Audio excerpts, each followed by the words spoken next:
Chers amis, chers abonnés, bien le bonsoir, bien le bonjour si vous regardez cette vidéo en journée. Aujourd'hui, on va parler de la susceptibilité. Ce qui m'amuse beaucoup, c'est des gens qui ont snobé le thème, en disant « Oh, la susceptibilité, laisse tomber, je regarde pas ça », alors qu'ils sont eux-mêmes, parfois, le pur produit de la susceptibilité. Ça m'amuse beaucoup. Et ce qu'il faut savoir, c'est que la susceptibilité, c'est pas une maladie. Absolument pas. C'est pas une pathologie. Pas du tout. C'est un trait, c'est une caractéristique, ça personnalise quelqu'un, ça le personnifie, c'est un trait, ce qu'on appelle un trait. C'est pas un trait unaire, le trait unaire, il n'y a qu'une personne qui l'a. Là non, tout le monde partage ce trait de la susceptibilité. Oui, tout le monde est susceptible. C'est pas la peine de commencer à me raconter « Ouais, mais moi, mais non, moi pas moi ». Non, tout le monde, parce que nous sommes tous des êtres humains, nous avons notre terrain de la susceptibilité. Un terrain de susceptibilité. Puisqu'on a tous un terrain de susceptibilité, eh bien, ça se résume à une échelle. Il y a une échelle.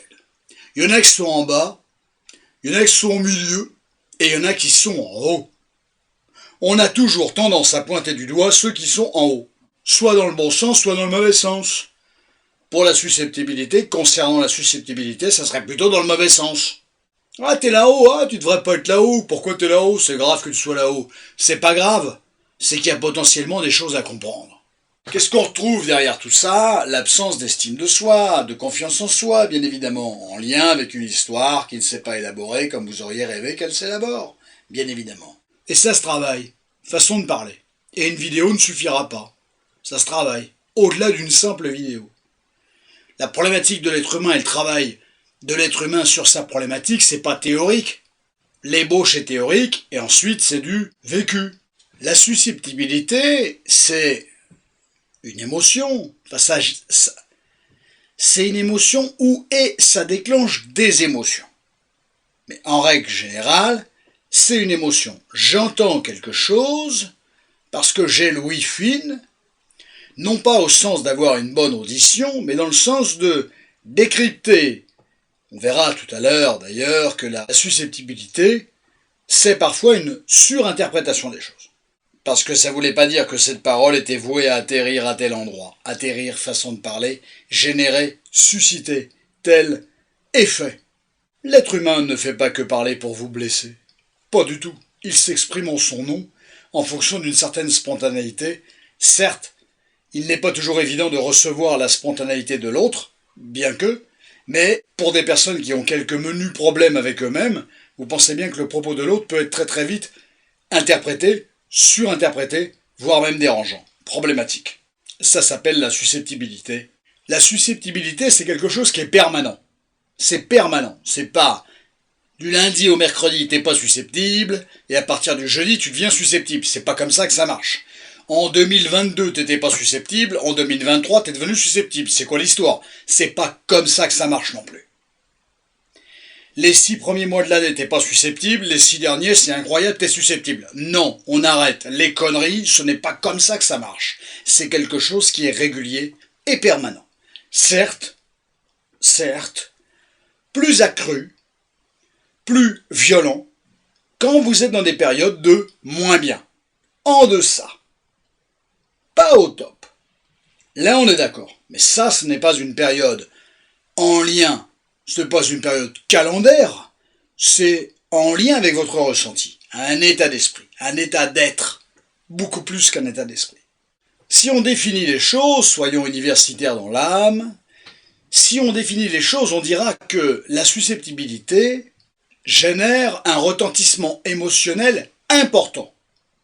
Trop important, bien évidemment. Ce débordement émotionnel crée une souffrance. Donc c'est le transfert intermodal, d'une certaine manière. Entendre quelque chose suscite, génère une émotion. Voilà. Intermodal n'étant pas forcément le mot juste, parce qu'intermodal serait plutôt en lien avec une modalité qui vient en convoquer une autre. Voilà.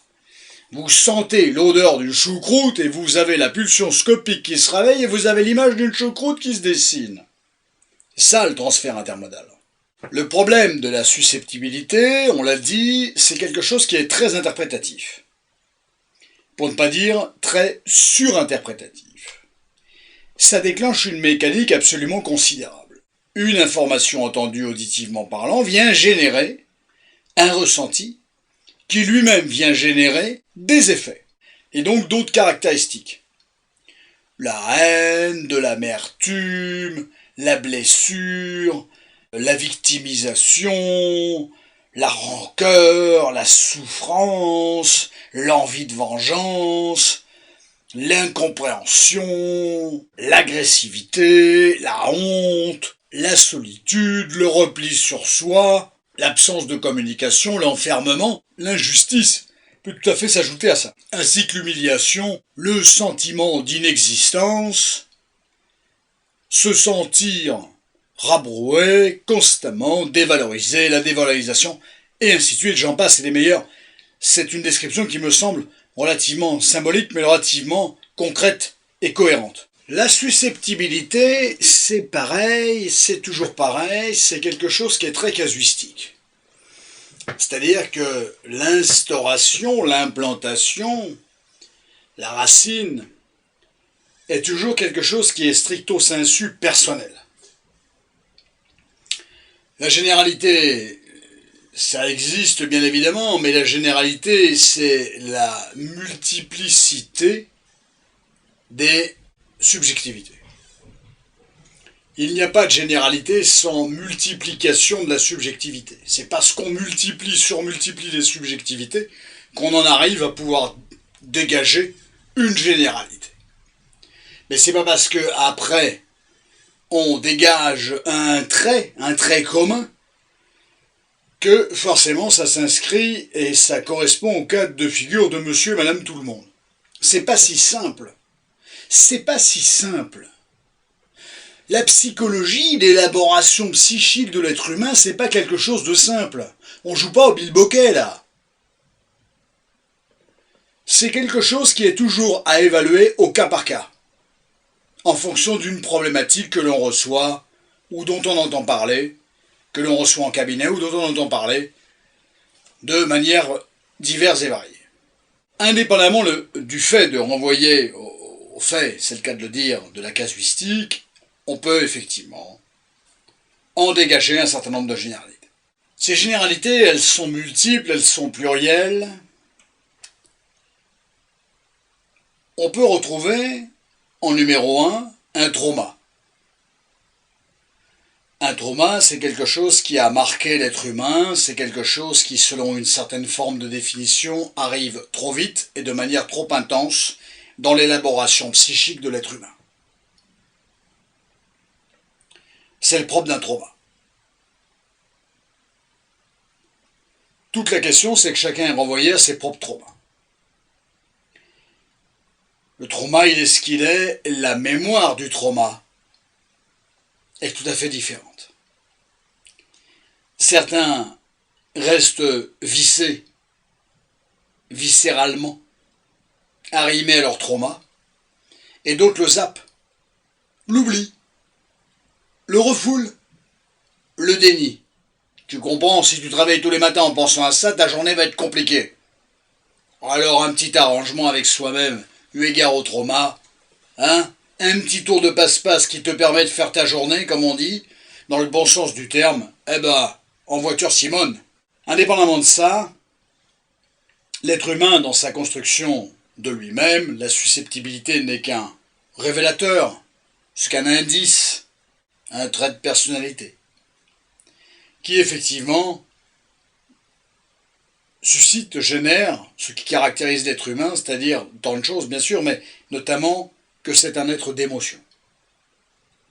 Parce que la susceptibilité génère un débordement émotionnel, voire même ce qui lui est rattaché, c'est toujours une émotion, on en a parlé tout à l'heure, la colère, la haine, la vengeance, le repli, la dévalorisation, et je vous la fais courte, tout à l'heure je vous ai développé relativement bien la liste non exhaustive, bien évidemment, parce que trop casuistique. Posez-vous toujours la question, on l'a dit tout à l'heure, dans tout ce verbiage, est-ce que la situation dans laquelle vous êtes là, Si vous arrivez à l'analyser un petit peu, est-ce que vous n'avez pas déjà essuyé, rencontré le même genre de vexation dans votre existence? C'est pas impossible.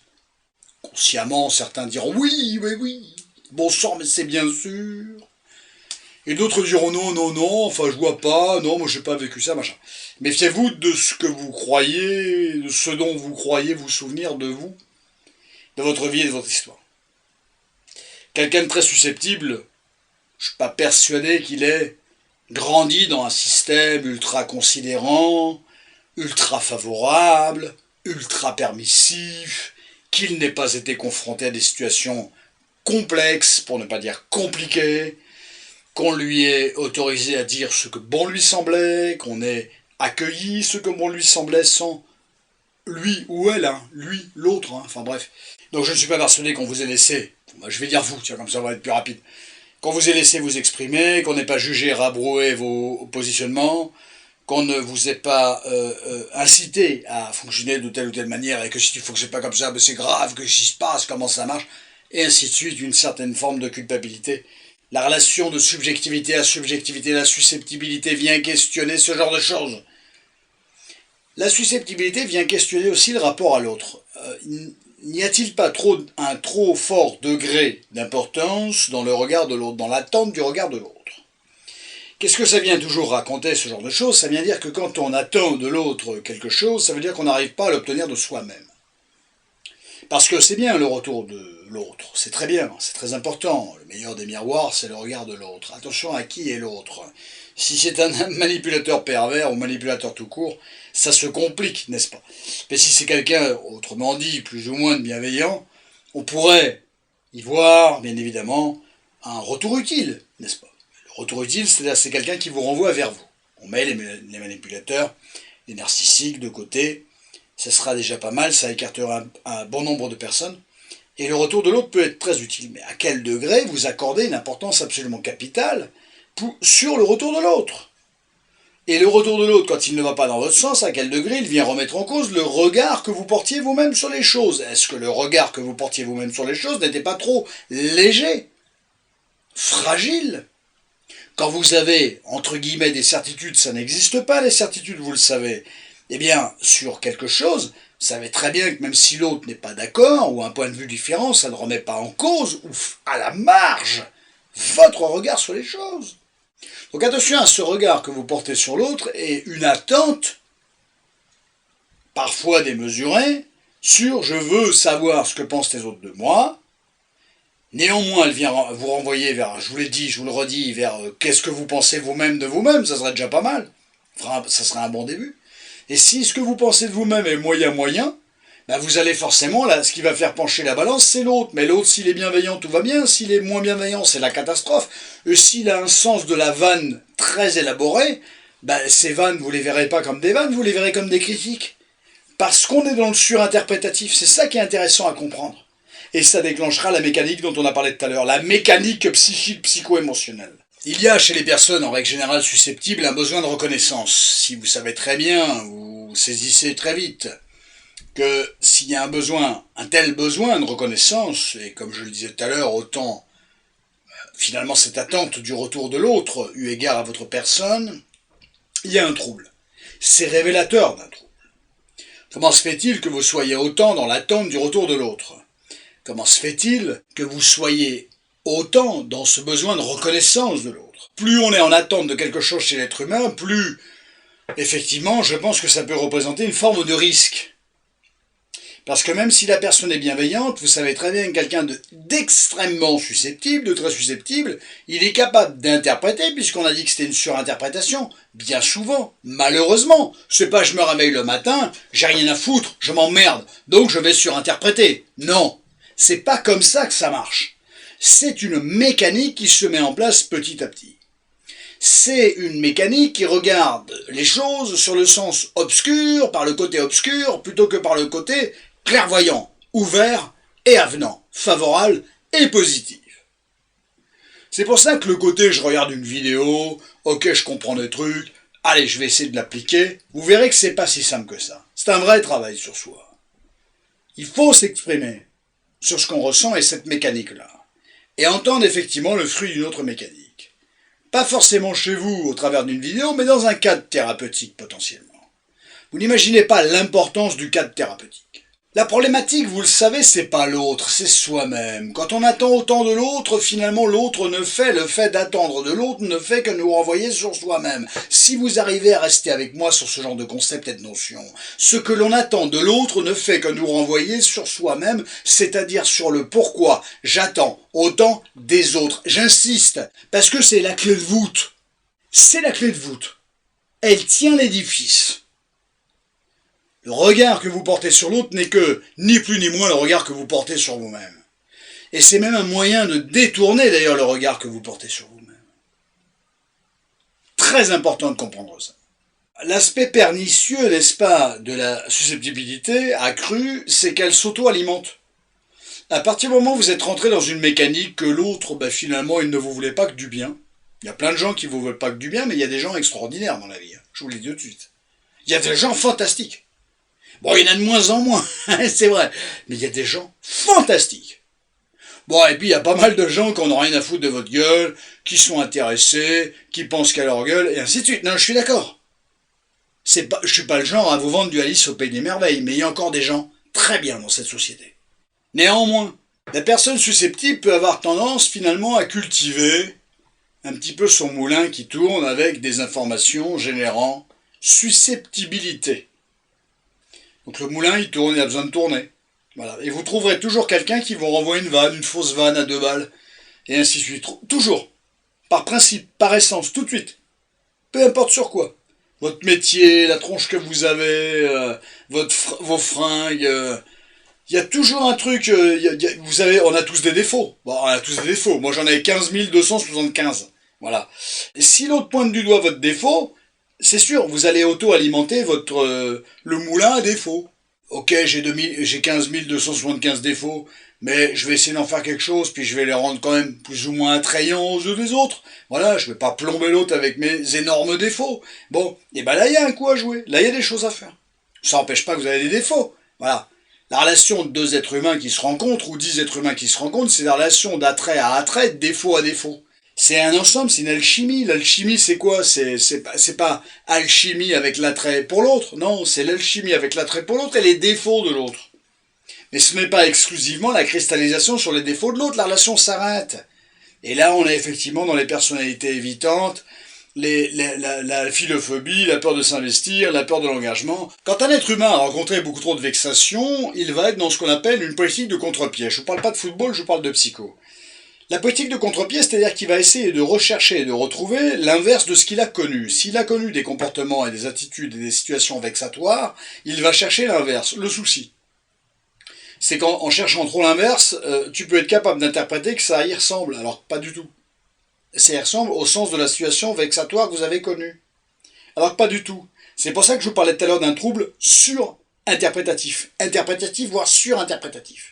Si tu as envie de voir quelqu'un te regarde avec le sens du défaut, tu trouveras toujours quelqu'un qui te regarde avec le sens du défaut. Ça ne veut pas dire que cette personne te regarde avec ce sens-là. Là où tu peux estimer quelqu'un est à 2 doigts de te critiquer, il peut être complètement admiratif de ton boulot. Enfin, de ton boulot. Ton boulot, ta façon d'être, ta façon de faire, ainsi de suite. C'est ça qu'il faut arriver à comprendre. Autrement dit, cette histoire de moulin, c'est un cercle infernal puisque c'est un cercle d'autodévalorisation. Et l'autodévalorisation se nourrit de l'autodévalorisation. Vous trouverez toujours une information qui génère, suscite, invite à s'autodévaloriser. Ça, c'est un fonctionnement de personnes qui s'autodévalorisent. Donc vous trouverez toujours cette info-là. Là où des personnes beaucoup plus en confiance, beaucoup plus tranquilles, mieux arrimées à leur terrain de confiance, à leur estime d'eux-mêmes, effectivement, ne verraient pas ce caractère d'autodévalorisation. C'est toute une logique. C'est un prisme, mais c'est un prisme qui a toujours lieu à la mesure de ce que l'on pense de soi. C'est pour ça que je vous dis que toutes les situations, toutes les personnes, toutes les situations ne font que vous renvoyer à réellement ce que vous pensez de vous-même, qui vous êtes et qu'est-ce que vous pensez de vous-même. C'est ça qui est assez passionnant. Passionnant façon de parler, façon de vous le raconter, mais après ça vous oblige, façon de parler aussi, personne ne vous oblige à rien du tout, hein, je vous le dis tout de suite, voilà, à raisonner, fonctionner, prendre conscience autrement de ce qui se déroule. C'est ça l'intérêt, notamment de cette vidéo par exemple. Donc la recherche de compensation de ce qu'on a connu qui a été vexatoire n'est pas toujours, il y a de l'idée, mais c'est pas toujours payant. Et si tant est que ce soit payant, qu'est-ce qu'on regarde? Est-ce qu'on regarde les 80% de situations qui sont en contre-pied de ce qui était vexatoire, donc plutôt agréable, ou est-ce qu'on brode sur les 20% qui ne vous ont pas renvoyé ce dont vous aviez besoin? Il est là le souci. C'est une histoire de broderie, façon de parler broderie, d'interprétation. Qu'est-ce qu'on cultive? Est-ce qu'on cultive ce qui est favorable et on se contente d'un bien plus de 50% et on se dit c'est tout bon, ça me rassure? Ou est-ce qu'effectivement on brode, on cristallise sur 20%, 30% de négatif? Et il est là le souci. C'est bien un problème d'interprétation, c'est bien un problème de prisme, c'est bien un problème d'auto-dévalorisation, de recherche d'auto-dévalorisation, sans s'en rendre compte, d'où l'intérêt de cette vidéo.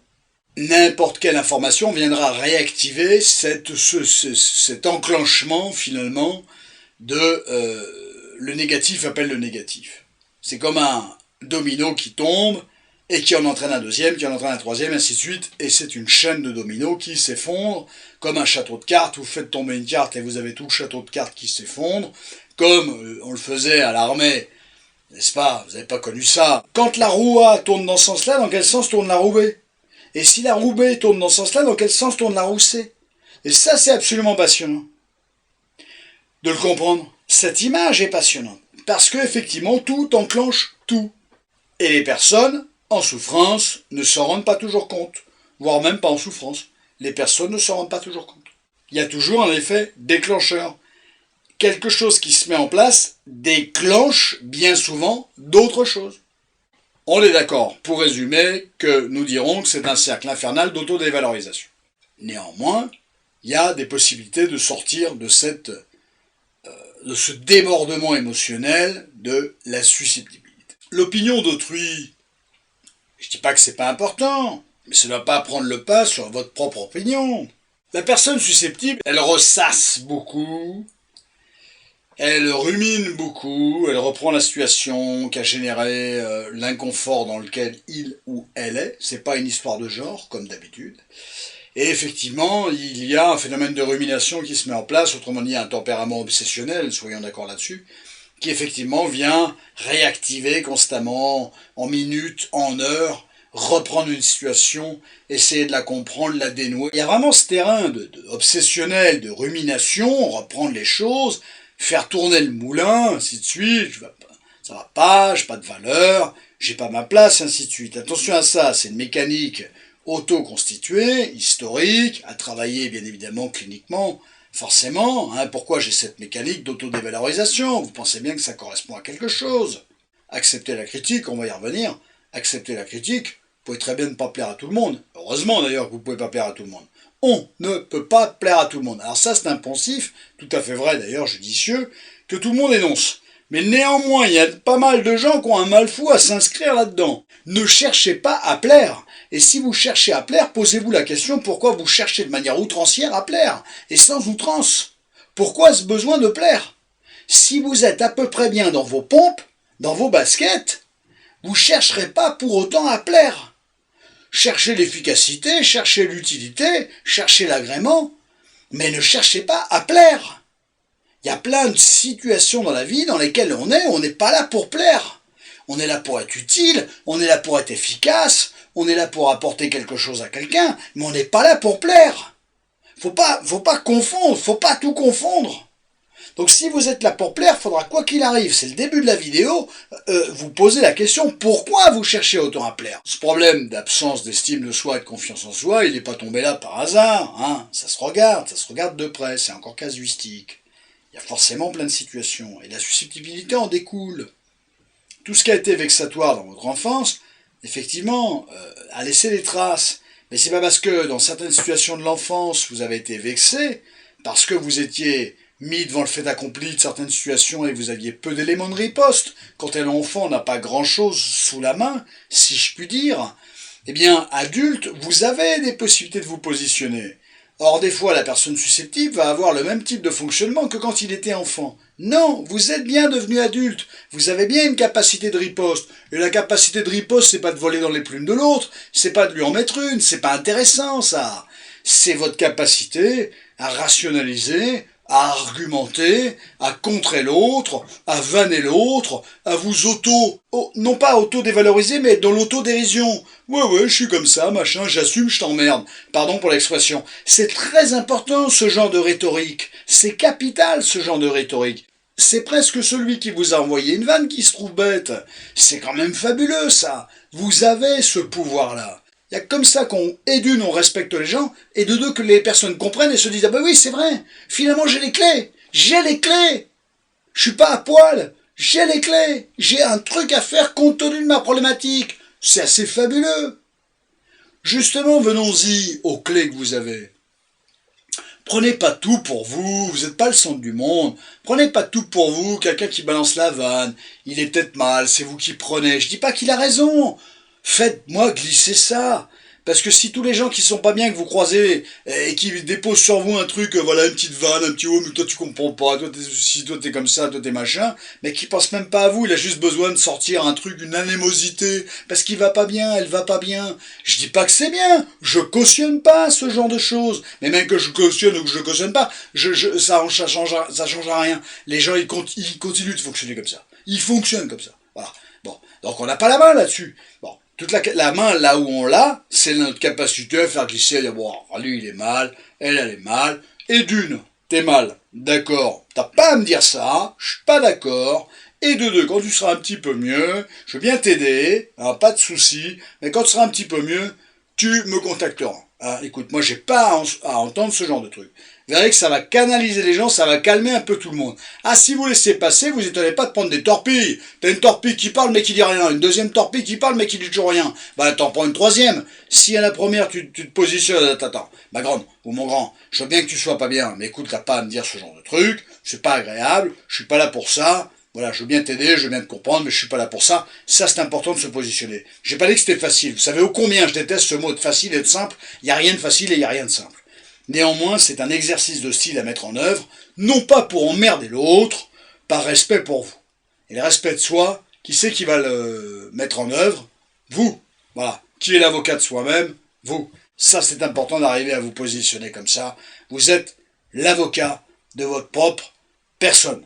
Vous êtes prisonnier de l'attente du retour de l'autre. À peine il arrive, ou pas terrible, et hop, c'est le moulin.